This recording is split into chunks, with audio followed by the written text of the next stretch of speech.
Hello students, I am Aarti Chauhan and I welcome you all to my channel Aarti Education World. Dear students, इस video में हम आपकी जो 10वीं class की वर्कशीट आई है सामाजिक विज्ञान की अर्थशास्त्र से वर्कशीट नंबर 19 जिसकी डेट है 18 अगस्त 2020 उसको समझेंगे भी और उसके सारे प्रश्नों के उत्तरों को भी ढूंढ निकालेंगे। लेकिन उससे पहले अगर आप चैनल पर नए हैं तो चैनल को सब्सक्राइब कर दीजिए, वीडियो को लाइक कर लीजिए और अपने सभी दोस्तों को वीडियो को शेयर करना। चलिए स्टार्ट करते हैं आज की वर्कशीट। आज देखते हैं भारतीय अर्थव्यवस्था के क्षेत्रक कौन कौन से होते हैं, भारतीय अर्थव्यवस्था के कौन कौन से फैक्टर हैं, क्या क्या चीज़ें हैं जो भारत की अर्थव्यवस्था को बना के रखती हैं। देखिए 3 होते हैं इसके फैक्टर। कौन सा? एक होता है प्राइमरी फैक्टर, सेकेंडरी फैक्टर और थर्ड होता है आपका ट्रेजरी फैक्टर। प्राथमिक क्षेत्रक को ही हम बोलते हैं प्राइमरी। मतलब प्राथमिक क्षेत्र कौन सा होता है जिसमें जो प्राकृतिक संसाधनों का यूज़ करके अगर हम किसी चीज़ का प्रोडक्ट बनाते हैं तो उसको क्या बोलते हैं? प्राथमिक क्षेत्रक।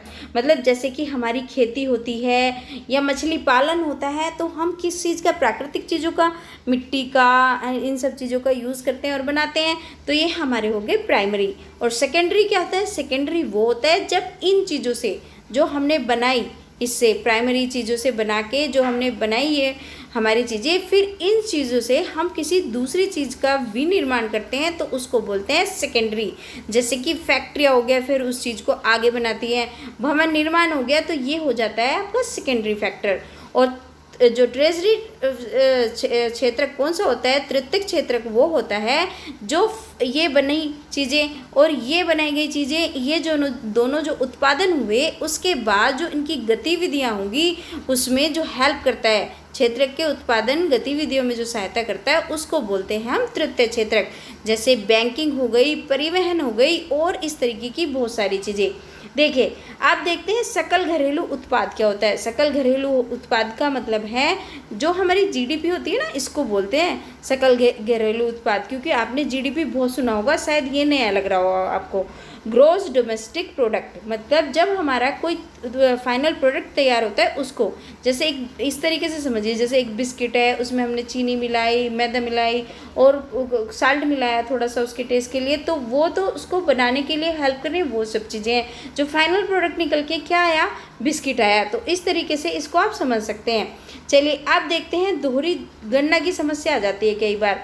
कब आती है? कि कई बार जैसे हमने उसको आटे में भी, जैसे हमने मान लो बिस्किट बनाया तो उसको हमें आटे में भी कैलकुलेट कर लिया और जो वो बिस्किट बन गया तो उसमें भी कैलकुलेशन हो गया, तो डबल हो गई ना, यहाँ भी हो गई, यहाँ भी हो गई। तो ये कह रहे हैं कि जब कच्चा भी माल के भी हो गई, जब वो रॉ मटेरियल था, जब वो पक्का हो गया, जब भी उसकी कैलकुलेशन हो गई। तो इस समाधान के लिए एक चीज़ करनी चाहिए, इसको छोड़ो, बस जो फाइनल प्रोडक्ट बना है उसकी गणना करो। तो इस समस्या से हम तब निकल सकते हैं।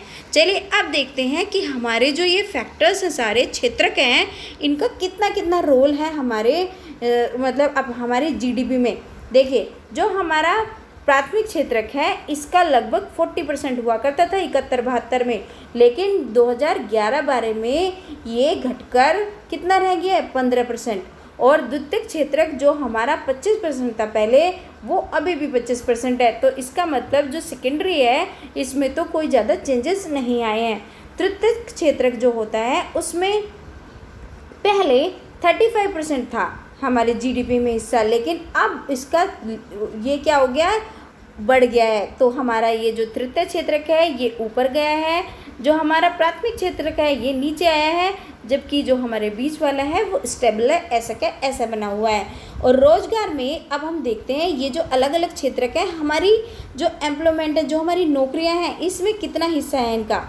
जो हमारा प्राथमिक क्षेत्रक है उसका 74% होता था पहले, जैसे कृषि है, मत्स्य पालन है, इस तरीके की चीज़ें जो नेचुरल चीज़ों से होती थी पहले ज़्यादा होती थी, तो 74% था, लेकिन ये घट गया है और ये कितना रह गया है?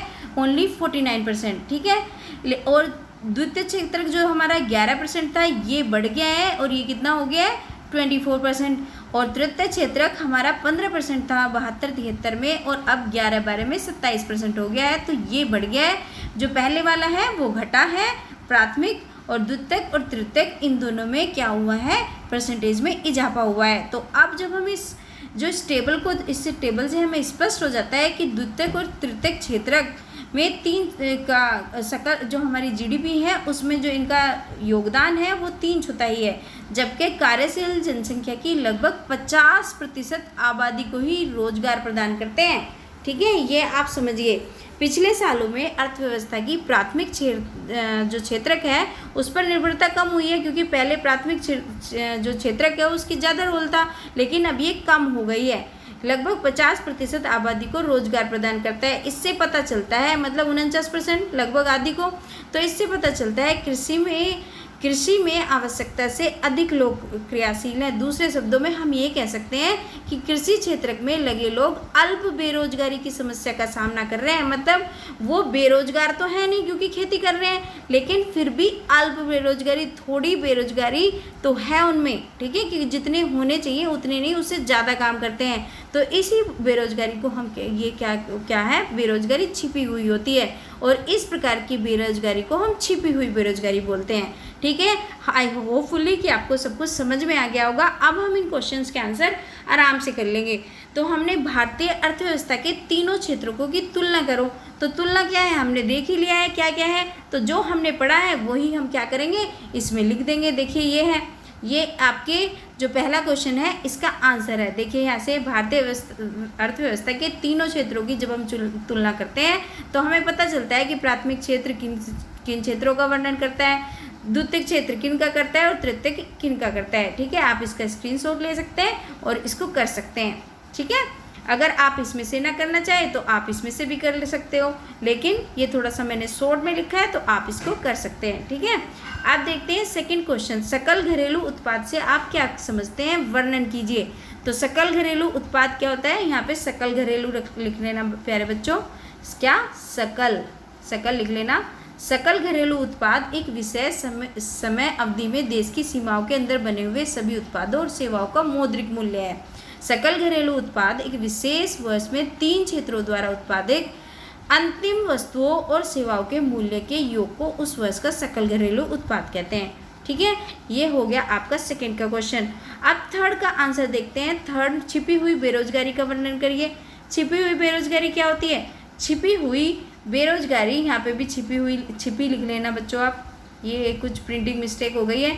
छिपी हुई बेरोजगारी एक ऐसी बेरोजगारी होती है जिसमें आवश्यकता से अधिक लोग काम करते हैं और फिर क्या होता है वो अल्प बेरोजगारी में होते हैं, तो उसको क्या बोलते हैं, छिपी हुई बेरोजगारी, जो हमने लास्ट में इसमें देखा था।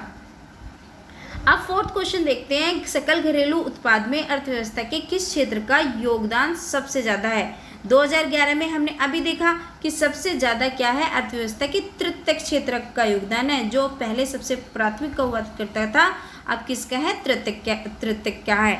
तो डियर स्टूडेंट्स, अगर मेरी वीडियो से आपको थोड़ी सी भी हेल्प मिली है तो मेरे चैनल को सब्सक्राइब करिए, वीडियो को लाइक करिए और अपने कम से कम 20 दोस्तों को भेजना बिल्कुल ना भूलना। Thank you so much.